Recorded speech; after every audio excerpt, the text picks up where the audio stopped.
Finalement, en parlant de la vie de couple au Moyen-Orient, c'est pas facile quand on est une femme leader, quand on est déterminé. C'est parce que c'est très facile de trouver une femme soumise. Alors pourquoi être avec une femme qui sait ce qu'elle veut, qui peut me dire non? C'est ça la question que beaucoup d'hommes posent. C'est très difficile de trouver un homme qui vraiment peut tolérer une femme réussie. Au Maroc, on a la chance d'être dans une génération qui récolte les résultats de ce que leurs mamans ont lutté pour.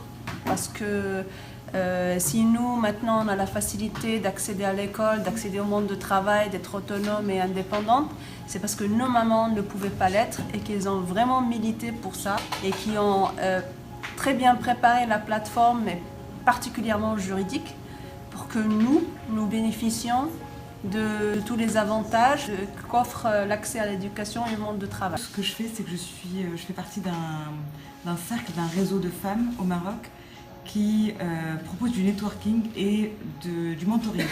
Je crois beaucoup au mentoring. En fait, on a souvent besoin d'un exemple dans notre vie et souvent on a juste besoin d'une discussion avec quelqu'un qui va nous permettre de prendre du recul, avoir un conseil, nous mettre en contact avec quelqu'un. Et je trouve que c'est d'autant plus vrai pour les femmes que pour les hommes, parce qu'en fait, on peut avoir ce côté un peu timide, on ne va pas forcément aller vers les réseaux, on ne va pas forcément prendre notre téléphone, passer le coup de fil qui va bien pour débloquer telle ou telle situation. Donc voilà, le mentoring, c'est vraiment très bien et je pense que c'est quelque chose qu'on peut faire dans tous les secteurs d'activité et dans tous les milieux, ce qui pourrait aider pas mal de femmes à s'améliorer ou à revoir un petit peu aussi leur carrière ou l'avancer comme elles le souhaiteraient. Mes amies, elle avait partagé quelque chose sur Facebook et elle avait mis que moi je suis son role model. Nous on essaie de nous sous-estimer, mais je me dis que peut-être si chacune de nous peut avoir cet effet, l'effet que je vois dans ces femmes responsables, réussies, elle peut en inspirer d'autres et l'effet ne va pas se terminer, ça va rester. J'ai toujours aimé Simone de Beauvoir qui a toujours dit que les femmes ne sont pas naturellement inférieures aux hommes.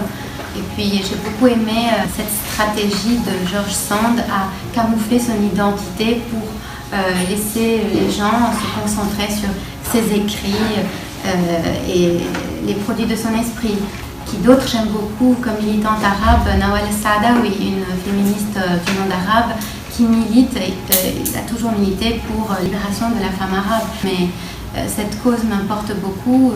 Je veux éduquer mes enfants sur la cause féministe parce que c'est un thème qui me tient à cœur.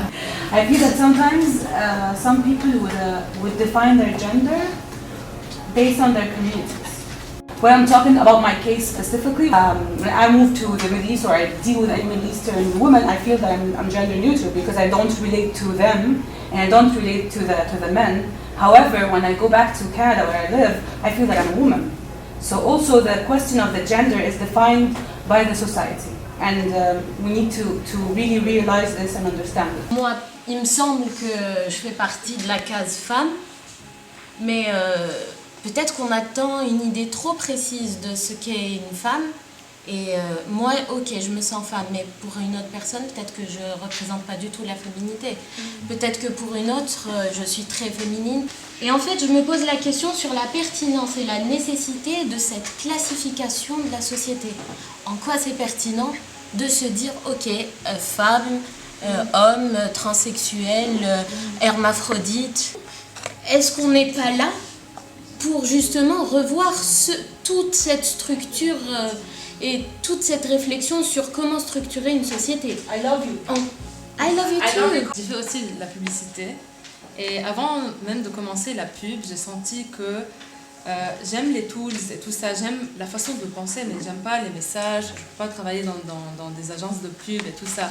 Alors j'ai décidé d'aller aussi vers la réalisation, script writing, tout ce qui est plutôt artistique. Pourquoi? Car tu peux dire ce que tu veux. Et aussi que je suis d'une famille dans laquelle tu fais ce que tu veux, vraiment ce que tu veux. Alors j'ai vécu d'une façon vraiment très libre et je sais pas penser, je sens pas que je suis femme, homme, je sens rien. Je sens que juste je vis, je fais ce que je veux. Et quand il y a n'importe quoi, un truc qui a besoin de colonne, je sens tout de suite que c'est pas moi. Tu fais ce que tu ressens et c'est tout. The turning point in my career, which is very recent, was the time when all the wars started in the Middle East.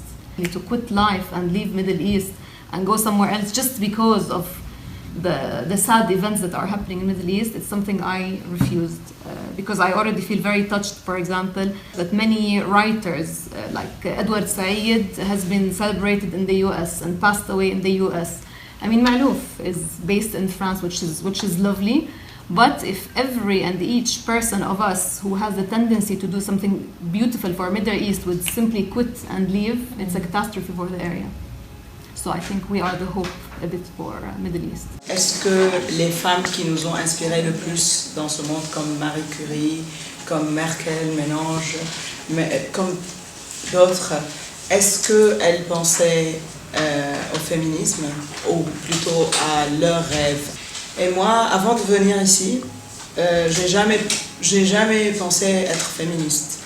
Quand je suis venue ici, j'ai découvert que j'étais toujours féministe sans le savoir. Il n'y a pas plus féministe que les gens qui décident de réaliser ce dont ils ont envie. Il n'y a pas plus fort qu'une personne qui ne voit pas l'obstacle, qui se dit « Ok, j'ai envie de faire ça, ben je le fais et c'est tout ». Et moi, j'admire ce genre de personnes.